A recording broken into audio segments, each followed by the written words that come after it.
নারায়ণগঞ্জের রূপগঞ্জে শাওঘাট এলাকায় বিসমিল্লাহ পাইকারি আড়ত নিয়ে দুই পক্ষের মধ্যে সংঘর্ষ, গুলিবর্ষণ, মোটরসাইকেল, গাড়ি ও অফিসে অগ্নিসংযোগের ঘটনা ঘটেছে। সংঘর্ষে উভয় পক্ষের ৬ জন গুলিবিদ্ধ হয়ে কমপক্ষে ২৫ জন আহত হয়েছে। মঙ্গলবার ভুলতা ইউনিয়নের উপজেলা শাওঘাট এলাকায় এ ঘটনা ঘটে। বর্তমানে এলাকায় অতিরিক্ত পুলিশ ও সেনাবাহিনী মোতায়েন রয়েছে। জানা গেছে, শাওঘাট এলাকায় বিসমিল্লাহ আড়তের দখল নিয়ে সেলিম প্রধান ও মজিবুরের মধ্যে দীর্ঘদিন যাবৎ বিরোধ চলে আসছিল। কয়েকদিন পূর্বে উভয় পক্ষের লোকজনকে ডেকে আড়ত থেকে কোনো প্রকার টাকা তুলতে নিষেধ করেন উপজেলা নির্বাহী কর্মকর্তা। এদিকে মঙ্গলবার মজিবুরের লোকজন সেলিম প্রধানের অফিসের সামনে দিয়ে গেলে সেলিমের লোকজন তাদের লক্ষ্য করে ইট, পাটকেল, ককটেল ও গুলিবর্ষণ করে। পরে এক পর্যায়ে উভয় পক্ষের লোকজন সংঘর্ষে জড়িয়ে পড়ে। সংঘর্ষে স্বপন, রাজু, আলামিন, বাবু, রফিক, সাগর গুলিবিদ্ধ সহ উভয় পক্ষে ২৫ জন আহত হয়েছে। এদিকে এক পক্ষ আরেক পক্ষের ১০টি মোটরসাইকেল, একটি প্রাইভেট কার অগ্নিসংযোগ করে পুড়িয়ে দেয়। একটি অফিসে ভাঙচুর ও অগ্নিসংযোগ করে। পরে খবর পেয়ে ফায়ার সার্ভিসের একটি ইউনিট ঘটনাস্থলে এসে আগুন নিয়ন্ত্রণে আনে।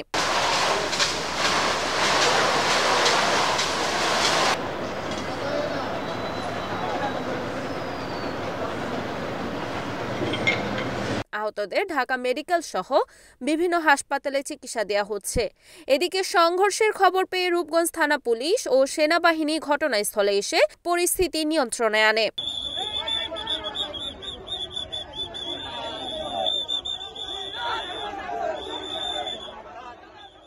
বর্তমানে এলাকায় অতিরিক্ত পুলিশ ও সেনাবাহিনী মোতায়েন রয়েছে। এ ব্যাপারে উপজেলা নির্বাহী কর্মকর্তা সাইফুল ইসলাম বলেন, সংঘর্ষের সংবাদ পেয়ে উপজেলা প্রশাসন, পুলিশ ও সেনাবাহিনী ঘটনাস্থলে গিয়েছে। তবে কারা এই ঘটনা ঘটিয়েছে তাদের তদন্ত করে ব্যবস্থা নেওয়া হবে। সহকারী পুলিশ সুপার মেহেদী ইসলাম বলেন, একটি পাইকারি আড়ত নিয়ে দুই পক্ষের মধ্যে সংঘর্ষের সংবাদ পেয়ে পুলিশ ও সেনাবাহিনীর সদস্য এসে পরিস্থিতি স্বাভাবিক করে। সংঘর্ষে গুলিবিদ্ধের খবর শুনেছি, যারা তাদের গ্রেফতারের চেষ্টা চলছে।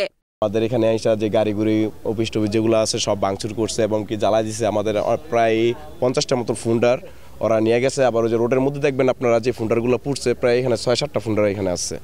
এই আড়তের বিষয়টা এটা আপনার এই থেকে বলছে, ইউনসার বলছে যে দুপক্ষের মাঝখানে সামঞ্জস্য হলে তাহলে মানে একটা ডিল হবে। এর আগ পর্যন্ত বাকি যে পেমেন্টটা আসবে ওটা মানে আপনার সম্পূর্ণ এই সরকারি কোষাগারে জমা হবে।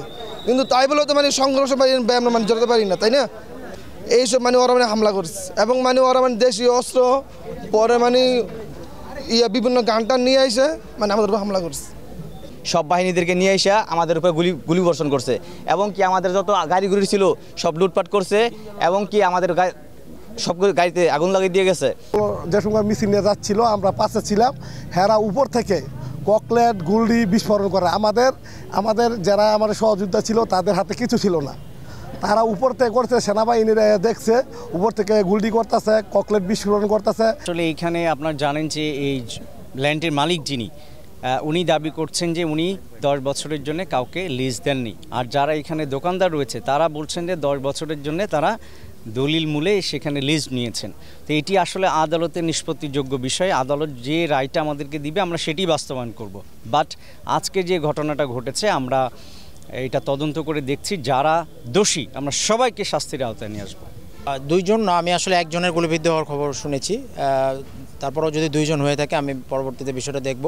আর এই যে অগ্নিসংযোগের যে বিষয়টা, এটা অবশ্যই দুঃখজনক। বিশেষ করে আপনারা জানেন দেশে একটা বিশেষ অবস্থা চলছে। এই অবস্থায় এই সমস্ত বিষয় একেবারেই গ্রহণযোগ্য না। যেই করুক, যারা এই ঘটনায় জড়িত থাকুক, আমরা অবশ্যই তাদের বিরুদ্ধে আইনগত ব্যবস্থা গ্রহণ করব। Report Enamul Haque, NAN TV, Narayanganj.